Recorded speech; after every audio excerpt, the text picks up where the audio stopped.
Okay, welcome back to another episode on Loans Elevated. A lot of people think in uncertain times in the mortgage and real estate industry, whether home prices are going up or the market is really tight, or perhaps rates are changing or the Fed is doing something. This gets people into the idea that maybe they should wait the process out. And right now we're talking about rates that are higher than they've been in several years, and that's encouraging a lot of people in their minds to possibly wait. So what I wanted to demonstrate today was the real cost of waiting and why, in my opinion, waiting is such a bad idea. I mean, overarching theme here is real estate should be viewed as a long-term investment. This is not something that you time the market on or gamble with. This is something you get into for the long-term wealth creation.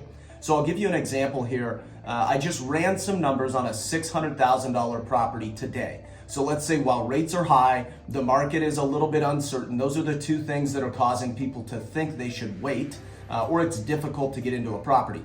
Buy a $600,000 property today. Now I ran this with 20% down just to simplify the calculations, but the reality is the numbers are pretty linear. Meaning if you did less down payment, these numbers would be different, but the percentage of change would be about the same, and the cost differential and cost of waiting would be about the same. But $600,000 property, 20% down, that principal and interest payment based on today's average interest rates, which are much higher than they were even just a few months ago, is $2,650 per month. That's based on Freddie Mac's data in May 19th, 2022. So $600K purchase price, 20% down, $2,650 mortgage payment with principal and interest. So you got to add taxes and insurance to that figure. Now, based on the data from Zillow, which is April 2022 data, they're anticipating that Salt Lake metropolitan area is going to appreciate by about 15.8% in the 12 months following. So that would be April 22 to April 23. So what does that mean? That means that $600,000 property in 1 year's time would create appreciation of about $94,800. So that home would now in a year be worth $694,800. So if we fast forward a year, let's say you sign a lease and you wait a year. This is where the cost of waiting comes in. Well, you didn't get the high rates, granted, because we're hoping rates come down over the next year, maybe 18 months, we'll see. But the new price a year from now for that same exact property would be $694,800. So you've lost $94,800. Now the payment, let's assume based on historical data, when we've been in economic conditions similar to the conditions that we find ourselves in today, we've seen rates when the Fed finally gets a hold of inflation and rates start to slide down as inflation slides down. We've had two similar experiences like this in the past. We've seen mortgage rates drop between 30 and 50%. So I assumed, hey, let's say they dropped 30%, but the home price went up about 15.8% based on the projections we're seeing. Your mortgage payment on that, if you waited, would be a little bit less because the rates are so much lower. So you would spend about $95,000 more for the house, but the mortgage payment with 20% down would be $2,535. So that's about $115 a month less. However, you could always, if you buy right now, a year from now, you could refinance and get the same rate you could get if you waited a year.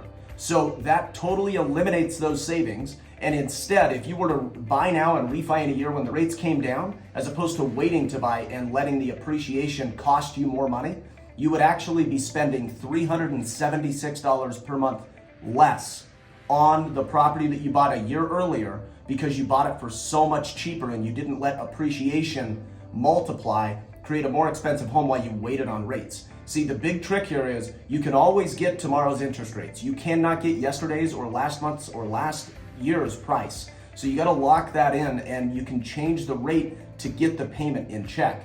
Now, the down payment on that property, this is another big cost. If you waited a year, it would cost you about almost exactly $19,000 more in down payment just to get the 20% down and create a similar loan structure.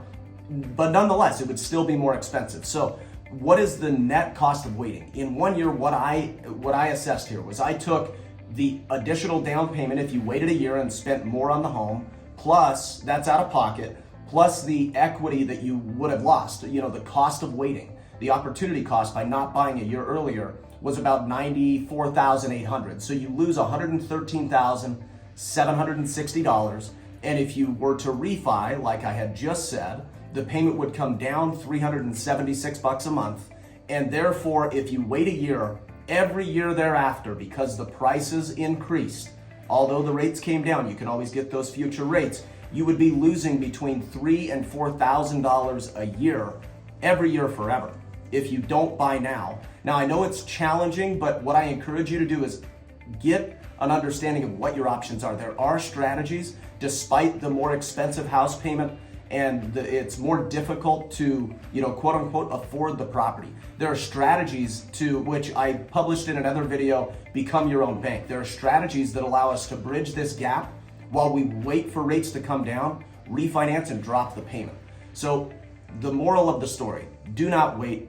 Work with a mortgage lender who understands these strategies, can get you into a home, and you can take advantage of the equity to be gained while you wait for rates to come down. Anyway, thanks for watching. We'll catch you next time.